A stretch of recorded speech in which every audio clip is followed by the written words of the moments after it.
एक बार फिर आप सभी को प्रभु यीशु मसीह के जीवित पवित्र और सामर्थी नाम में जय मसीह की। जय मसीह की। धन्यवाद करते हैं प्रभु का एक और मौका उसने हमें दिया कि हम उसके चरणों में उपस्थित हैं। हमने उसकी आराधना करी, स्तुति करी, धन्यवाद बलि चढ़ाए, उससे विनती निवेदन प्रार्थना की जो प्रभु को ग्रहण योग्य हुई है, क्योंकि जब हम उसकी आत्मा के द्वारा इन कार्यों को करते हैं तो प्रभु उसे ग्रहण करता है और उसका प्रतिफल हमें देता है। अब समय है जबकि प्रभु अपने वचन के द्वारा अपनी वाणी हमें सुनाना चाहता है, और हम सब जानते हैं कि पवित्र आत्मा के बिना हम इसको नहीं समझ सकते हैं और ना ही इसको ग्रहण कर सकते हैं। इसलिए हम सब प्रभु से प्रार्थना में बैठे, प्रभु से आत्मा को मांगे, ताकि जो वचन आत्मा के द्वारा रचे गए हैं वो आत्मा हमें समझा सके, इसके द्वारा में कायल कर सके, कन्विक्ट कर सके, हमारे हृदय परिवर्तित होने पाए, हमारा जीवन जो है बदलने पाए, और हम एक नई सृष्टि जो है परमेश्वर के आगे बन के उपस्थित होने पाए, जो परमेश्वर को ग्रहण योग्य हो। हालेलुया। हमने प्रभु के वचन में से पढ़ा यशायाह नबी की पुस्तक, उसका 61 अध्याय, उसकी 10 और 11 आयत जो है हम प्रभु के वचन में से पढ़ेंगे आज के मनन के लिए। मैं यहोवा के कारण अति आनंदित होऊंगा, मेरा प्राण परमेश्वर के कारण मगन रहेगा, क्योंकि उसने मुझे उद्धार के वस्त्र पहनाए और धर्म की चादर ऐसे उड़ा दी, जैसे दूल्हा फूलों की माला से अपने आप को सजाता और दुल्हन अपने गहनों से अपना श्रृंगार करती है। क्योंकि जैसे भूमि अपनी उपज को उगाती और बारी में जो कुछ बोया जाता है उसको वह उपजाती है, वैसे ही प्रभु यहोवा सब जातियों के सामने धार्मिकता और धन्यवाद को बढ़ाएगा। आइए हम प्रार्थना करें। धन्यवाद पिता परमेश्वर, धन्यवाद करते हैं प्रभु तेरे वचन के पढ़े और सुने जाने के लिए, जो पवित्र है, जो सामर्थी है, जो अपना कार्य निश्चय करता है, और पिता परमेश्वर हमारे हृदयों को पिता परमेश्वर परिवर्तित करता है। आज का तेरा ये वचन पिता परमेश्वर हमारे हृदय में प्रभु गहराई तक उतरने पाए, हमारे हृदय में पिता परमेश्वर हलचल मचाने पाए, और पिता परमेश्वर हमारे हृदय पिता परमेश्वर तुझ में शुद्ध होने पाए, पवित्र होने पाए, और संसारिक उन बातों से, शारीरिक उन बातों से, शैतानी उन कार्यों से छुटकारा पाने पाए जो पिता परमेश्वर शैतान की योजना है, शैतान की इच्छा है। प्रभु धन्यवाद करते हैं तू अपने वचनों के द्वारा हमें जयवंत से बढ़कर करता है। धन्यवाद करते हैं तू अपने वचनों के द्वारा हमारे को छुटकारा देता है। धन्यवाद करते हैं प्रभु तू अपने वचनों के द्वारा हमारे देह प्राण आत्मा को चंगाई देता है। इन वचनों के द्वारा जब हम विश्वास करें तो हमारे साथ ये कार्य होंगे, मेरा ये विश्वास है। प्रभु धन्यवाद करता हूँ एक बार फिर आए हुए प्रत्येक जन के हृदय की भूमि को तैयार कर कि जब वचन का बीज बोया जाए तो वो प्रभु शैतान चुराने ना पाए, बल्कि पिता परमेश्वर अच्छी भूमि में पड़े और बहुत सा फल लाए प्रभु, और पिता परमेश्वर वो फल हमारे जीवन से नजर आने वाले हों। प्रभु एक बार फिर आदर महिमा तुझे देता हूँ, धन्यवाद करता हूँ प्रभु कि तूने मुझे एक बार फिर विश्वास योग्य जाना और अपनी सामर्थ्य दे के यहाँ खड़ा किया है, ताकि पिता परमेश्वर मैं तेरे दिए हुए चारे से तेरी भेड़ों को पिता परमेश्वर चराने पाऊँ। आदर महिमा तुझे देते हुए प्रभु यीशु के नाम से हम मांग लेते हैं, आमीन आमीन। जब हम यशायाह नबी का 61 अध्याय पढ़ते हैं, जो हमने मेमोरी वर्स पढ़ी, पहली आयत जो इसकी पढ़ी, हम उसको पूरा होते देखते हैं जब प्रभु यीशु मसीह पहली बार मंदिर में गए और वहां उन्होंने वचन उठाया और यशायाह नबी की 61 अध्याय को, इसी पुस्तक को, यशायाह नबी की पुस्तक के 61 अध्याय को उन्होंने पढ़ा और कहा, प्रभु यहोवा का आत्मा मुझ पर है, क्योंकि यहोवा ने सुसमाचार सुनाने के लिए मेरा अभिषेक किया है, और मुझे इसलिए भेजा है कि खेदित मन वालों के लोगों को शांति दूं, कि बंदियों के लिए स्वतंत्रता का और कैदियों के लिए छुटकारे का प्रचार करूं। आज जबकि प्रभु यीशु मसीह बायोलॉजिकल रूप में, एक शरीर के रूप में इस पृथ्वी पे उपस्थित नहीं है, ये वचन उन सब के लिए है जितने प्रभु यीशु को अपना उद्धारकर्ता मानते हैं। विशेष उनके लिए जिन्हें प्रभु यीशु मसीह ने ठहराया है कि वो उसकी जगह इस पृथ्वी पर इस कार्य को करें। जितने एवेंजलिस्ट हैं, मिशनरीज हैं, पास्टर्स हैं, उन सब के लिए ये वचन बहुत इंपॉर्टेंट है। क्योंकि जब प्रभु यीशु मसीह जगत में थे, प्रभु यीशु मसीह ने अपना कार्य पूरे ईमानदारी से किया, विश्वास योग्यता से किया, और वो अपने कार्य को करने में पीछे नहीं हटे। चाहे उनके ऊपर कितनी ताड़ना आई, कितनी निंदा आई, मारा गया, उन्हें कोड़ों से पीटा गया, कीले ठोकी गई उनके हाथ में, क्रूस पर लटकाया गया, क्रूस की मृत्यु उन्होंने हमारे लिए सही, और तब भी उन्होंने इस कार्य से इनकार नहीं किया। आज प्रत्येक उस जन को प्रभु यीशु मसीह का ये वचन जो है एक आज्ञा दे रहा है, प्रेरित कर रहा है कि वो इस रीति से प्रचार करे, इस रीति से लोगों के बीच में प्रभु की बातों को रखे, जो सत्य है, जो वचन अपना कार्य करता है, ना कि भरमाने वाली बातें। प्रभु का वचन कहता है, प्रभु यहोवा की आत्मा मुझ पर है, और प्रभु यहोवा की आत्मा जितनों के ऊपर है, जैसा कि अभी हमने पढ़ा 1 पतरस उसके 2 अध्याय में, हम सब 9वीं आयत से लिखा है, पर तुम एक चुनावा वंश।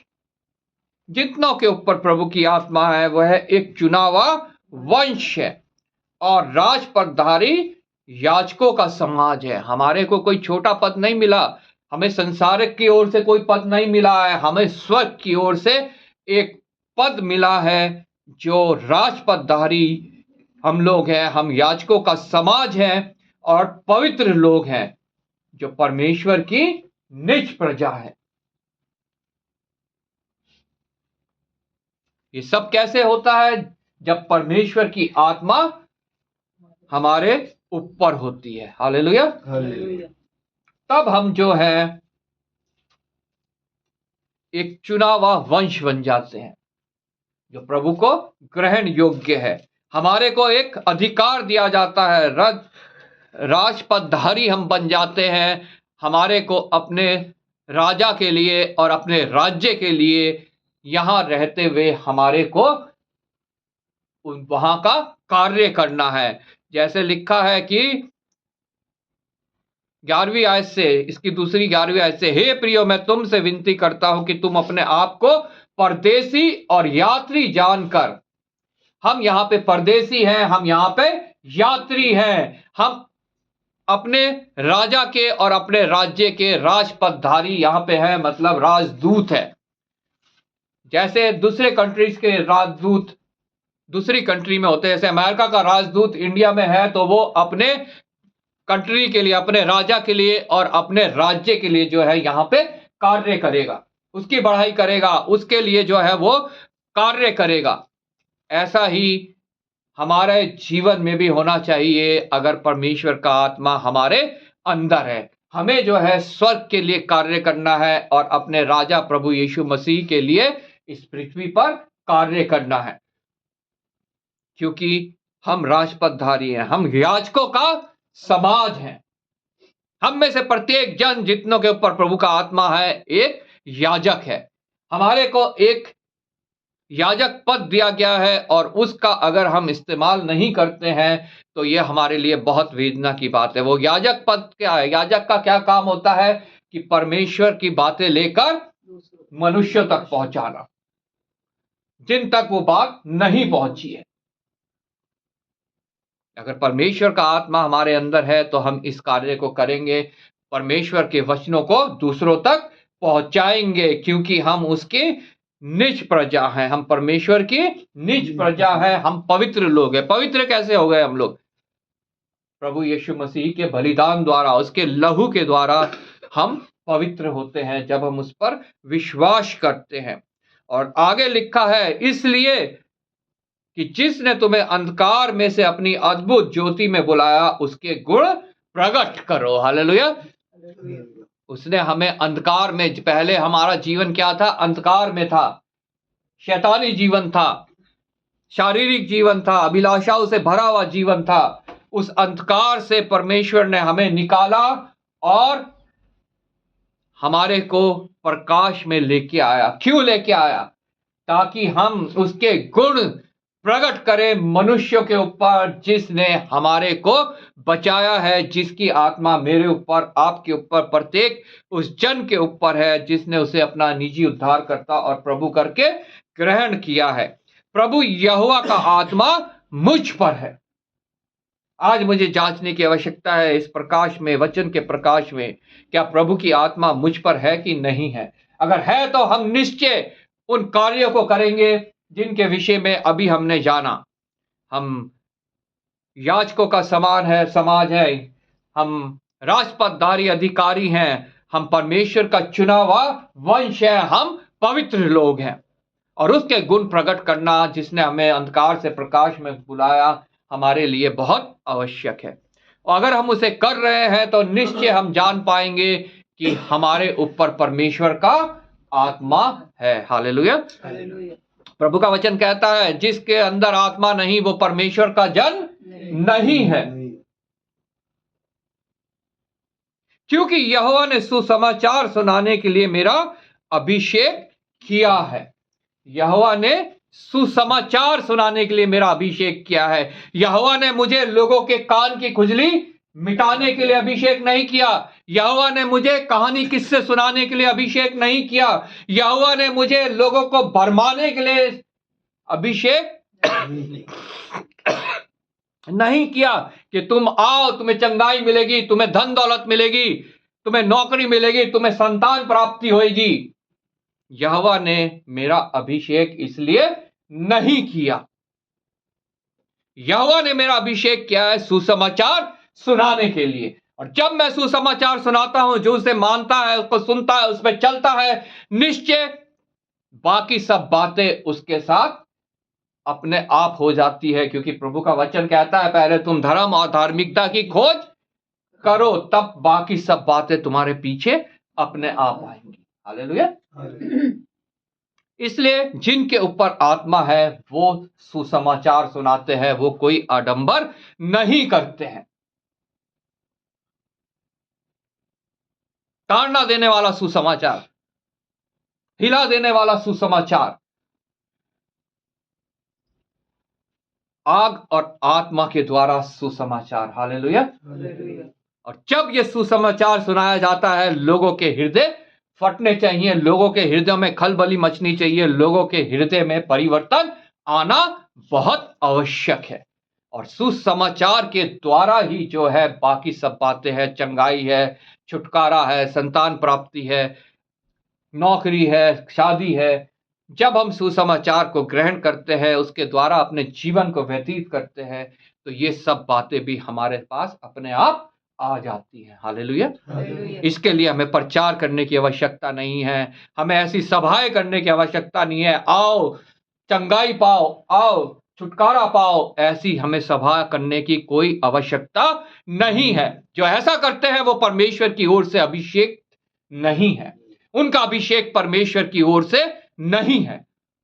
ये वचन हमारे को साफ साफ अपने प्रकाश में दिखाता है। हालेलुया। क्योंकि वचन में लिखा है कि मुझे यहोवा ने सुसमाचार सुनाने के लिए अभिषेक किया है और मुझे इसलिए भेजा है कि खेदित मन के लोगों को शांति दूं। हालेलुया। प्रत्येक मनुष्य इस पृथ्वी के ऊपर खेदित मन वाला है, लेकिन जो प्रभु के सच्चे सेवक है, सच्चे दास है, जिनके ऊपर प्रभु की आत्मा के द्वारा अभिषेक किया गया है, वो सुसमाचार सुनाते हैं और सुसमाचार के द्वारा खेदित मन को शांति मिलती है। हालेलुया। संसार जो हमें वो शांति नहीं दे सकता। हम चंगाई पाएंगे, दोबारा बीमार होंगे। हमें पैसा मिलेगा, हम उसे बुरी बातों में खर्च करेंगे। हमें पैसा मिलेगा, वो दोबारा से खत्म हो जाएगा। लेकिन प्रभु का वचन कहता है कि मैं तुम्हें वो शांति दिए जाता हूं जो संसार तुमसे छीन नहीं सकता, जो संसार तुम्हें दे नहीं सकता। वो शांति जो तुम्हारे हृदय में अनंत काल तक वास करेगी। जो खेदित मन के हैं, प्रभु यीशु मसीह ने कहा, हे बोझ से दबे हुए लोगों, मेरे पास आओ, मैं तुम्हें विश्राम दूंगा। मैं तुम्हें शांति, अपनी शांति दिए जाता हूं, जो संसार तुम्हें नहीं दे सकता। वो विश्राम, वो शांति, जो आनंद परमेश्वर हमें देता है प्रभु यीशु मसीह के द्वारा, वो हमारे से कोई भी हमारी परिस्थिति, कोई भी हमारी बीमारी, कमी घटी, समस्या, कलेश, कोई भी प्राकृतिक आपदा, भूकंप, बाढ़, अकाल हमसे छीन नहीं सकता। इसलिए प्रभु के वचन में लिखा है कि मुझे अभिषेक किया गया है कि मैं खेदित मन वालों को शांति दूं, और वो शांति है सिर्फ प्रभु के वचन के द्वारा। Hallelujah, hallelujah. और कोई हमें किसी रीति से शांति नहीं मिल सकती, ना ही कोई दे सकता है। अगर कोई ऐसा दावा करता है तो वो झूठा है, वो शैतान की ओर से है। इसलिए भेजा कि खेदित मन के लोगों को शांति दूं, कि बंदियों के लिए स्वतंत्रता का और कैदियों के लिए छुटकारे का प्रचार करूं। मेरा प्रचार जो है वो बंदियों के लिए स्वतंत्रता का है। बंदी, जिन्हें शैतान ने बंदी बना रखा है, जिन्हें शैतान ने अपना दास बना रखा है, अपना कैदी बना रखा है, वो उनके लिए स्वतंत्रता का एक संदेश है। हालेलुया। तुम सत्य को जानोगे और सत्य तुम्हें स्वतंत्र करेगा। इस सत्य को जानना हमारे लिए बहुत आवश्यक है, क्योंकि प्रत्येक मनुष्य को शैतान ने अपना बंदी बना रखा है, जकड़ रखा उसने अपने बंधनों से, अपनी जंजीरों से। उसे खोल सकता है, उसे तोड़ सकता है तो सिर्फ ये परमेश्वर का वचन। Hallelujah, hallelujah. इसलिए ये सुनाना बहुत आवश्यक है, ये सुनना बहुत आवश्यक है। मुझे परमेश्वर ने इसलिए भेजा था कि बंदियों के लिए स्वतंत्रता का और कैदियों के लिए, जो पाप के कैदी बने हुए हैं, पाप के अधीन है, उनके लिए छुटकारे का प्रचार करूं।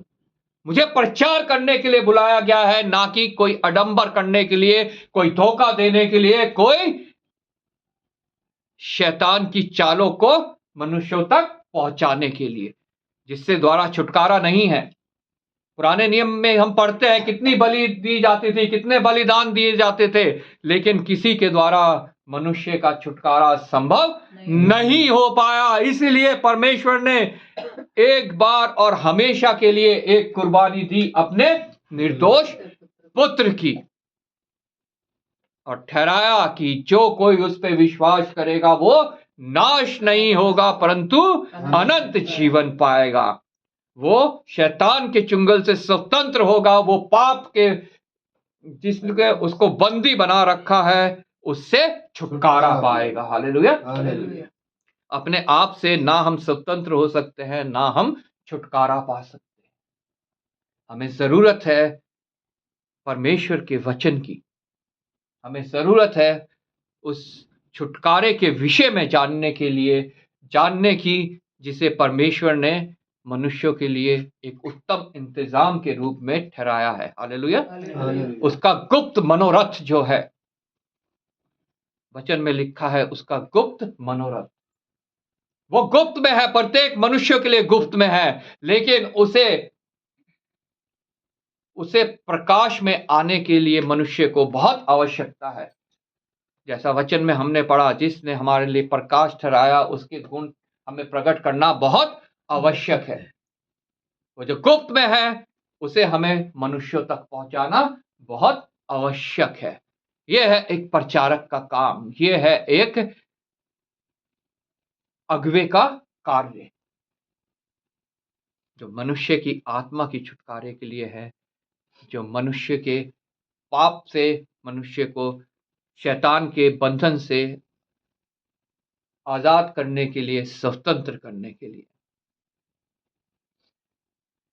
कैदियों के लिए छुटकारे का प्रचार करूं, कि यहोवा के प्रसन्न रहने के वर्ष का और हमारे परमेश्वर के पलटा लेने का दिन का प्रचार करूं। वो हमारे परमेश्वर का पलटा लेने का दिन जो है वो बहुत निकट है।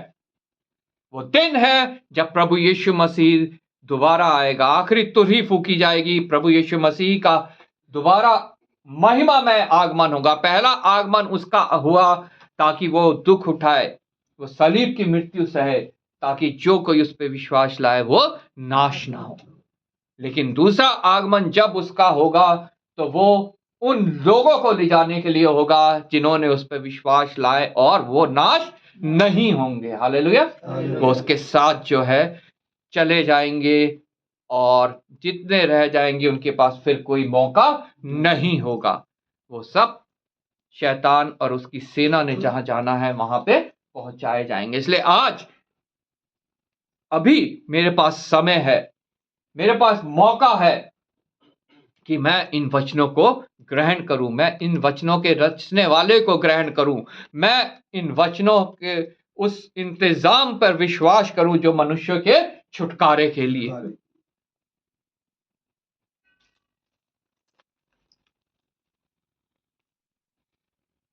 कि सब विलाप करने वालों को शांति दूं और सियोन के विलाप करने वालों के सिर पर की राख दूर कर कर सुंदर पगड़ी बांध दूं। प्रत्येक मनुष्य जो है विलाप कर रहा है, लेकिन परमेश्वर उनके सिर पर सुंदर पगड़ी बांधना चाहता है, और वो सिर्फ इन वचनों के द्वारा।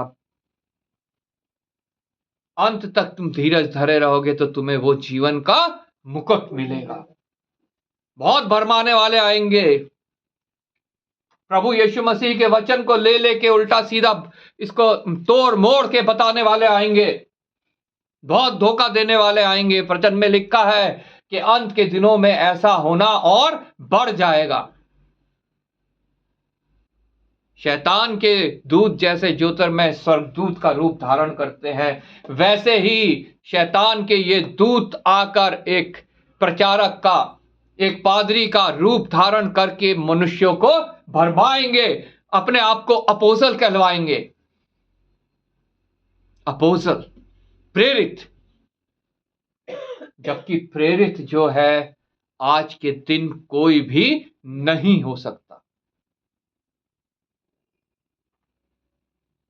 प्रेरित की दो गुण होते हैं, एक जो प्रभु यीशु मसीह के साथ रहा, उसके आश्चर्य कर्म को देखा, और एक दूसरा ये कि जिसका एनकाउंटर प्रभु यीशु मसीह से आमने सामने हुआ।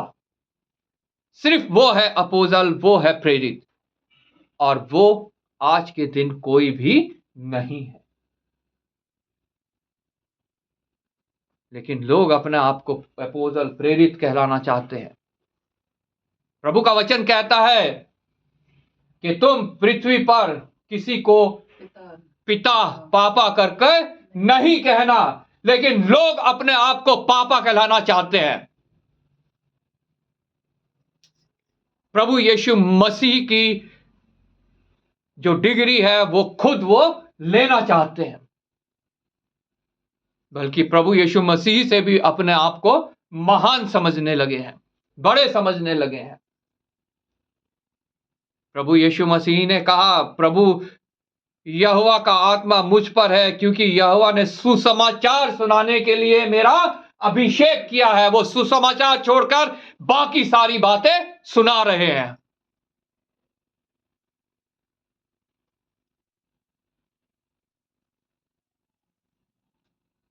धन्यवाद करते हैं प्रभु का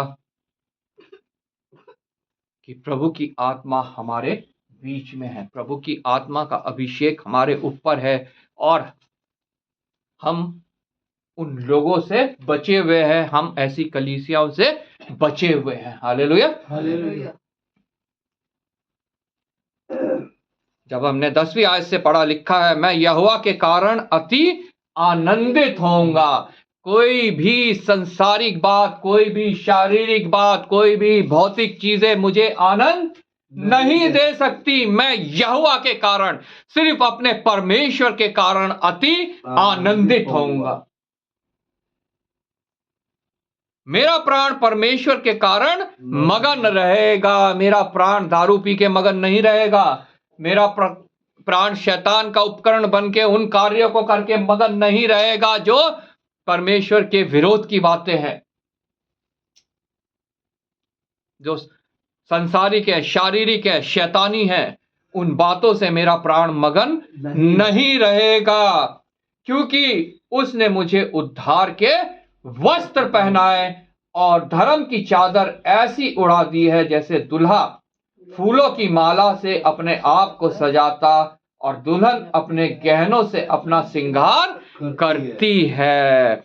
मेरा मन उसमें मगन रहेगा, मेरा मन उसमें आनंदित रहेगा। क्यों? क्योंकि उसने मुझे उद्धार के वस्त्र पहनाए हैं।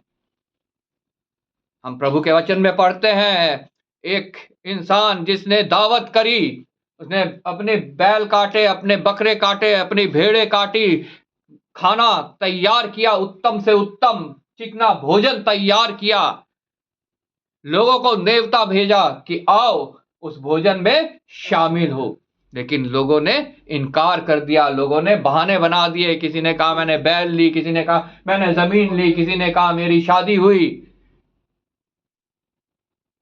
तब उसने कहा जाओ गली कूचों में से लंगड़े लूले भिखारी लोगों को सबको लेके आ जाओ, क्योंकि जो मैंने देवनार की है, दावत की है, जिनको मैंने बुलाया वो उसके योग्य नहीं ठहरे। और उस दावत में जो शामिल हुए, जब वो घर का मालिक वहां आया, उसने देखा वहां एक मनुष्य ऐसा था जो दावत के वस्त्र पहनकर नहीं आया था। उसके साथ क्या किया? उसको वहां से निकाल दिया, उसको वहां भेज दिया जहां रोना और दांतों का पीसना है।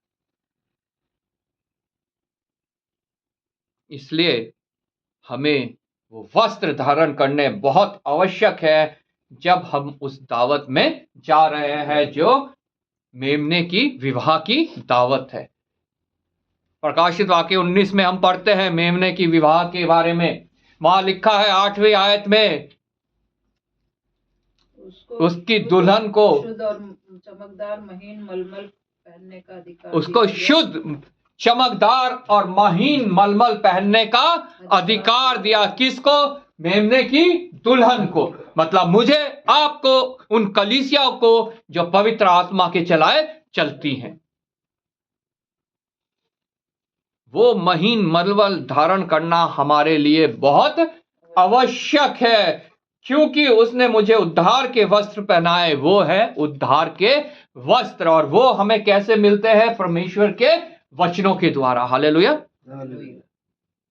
और धर्म के चादर ऐसी उड़ा दी है जैसे दूल्हा, और वो धर्म की चादर ओढ़नी हमें बहुत आवश्यक है।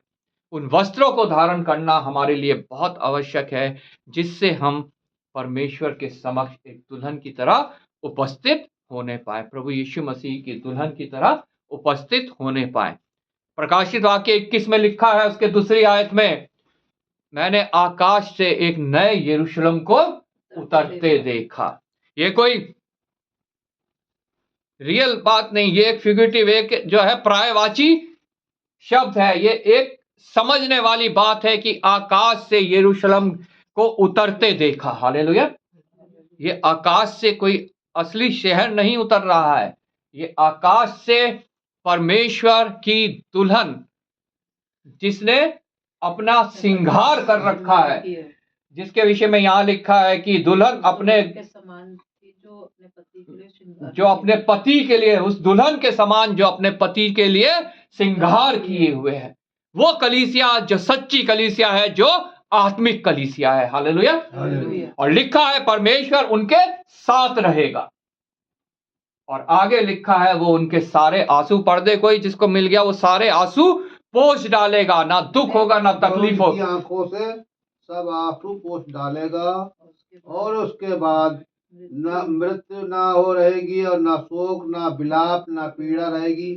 पहली बातें जाती रही। हालेलुया। हालेलुया। जब हम अपने आप को उसकी दुल्हन के रूप में श्रृंगार करके, तैयार करके प्रस्तुत करेंगे, तब परमेश्वर हमारे सारे आंसू पोंछ डालेगा।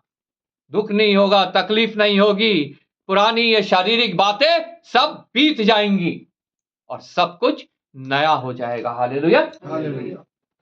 लेकिन शर्त यह है, हमें उसकी दुल्हन की तरह श्रृंगार करना बहुत आवश्यक है। उन वस्त्र को धारण करना बहुत आवश्यक है जो उसके दुल्हन के लिए तैयार किए गए हैं।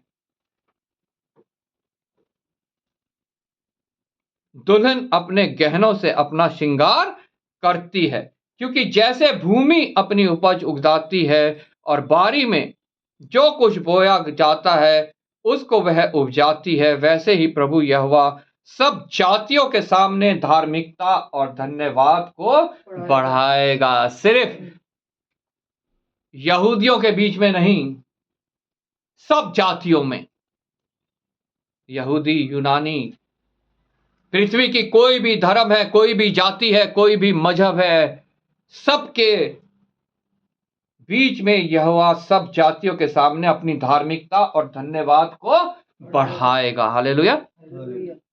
प्रभु का वचन जो है ये फैलता जाएगा, ये वेग की समान पृथ्वी पर दौड़ेगा, और जिस दिन प्रत्येक कान इसकी गवाही दे देगा, ये वचन इस पृथ्वी से उठा लिया जाएगा। हालेलुया। हालेलुया। फिर किसी के पास कोई मौका नहीं होगा। फिर जब दुल्हा आएगा, वो 5 कुंवारियां जो खटखटाती रह गई, वो खटखटाती ही रह जाएंगी। आज मौका है मेरे पास कि मैं कुप्पी को अपने जलाए रखूं और अपने भीतर उस तेल को रखूं। हालेलुया। हालेलुया। ताकि दूल्हे का आना जब हो तो मेरे पास मेरा दिया जल रहा हो।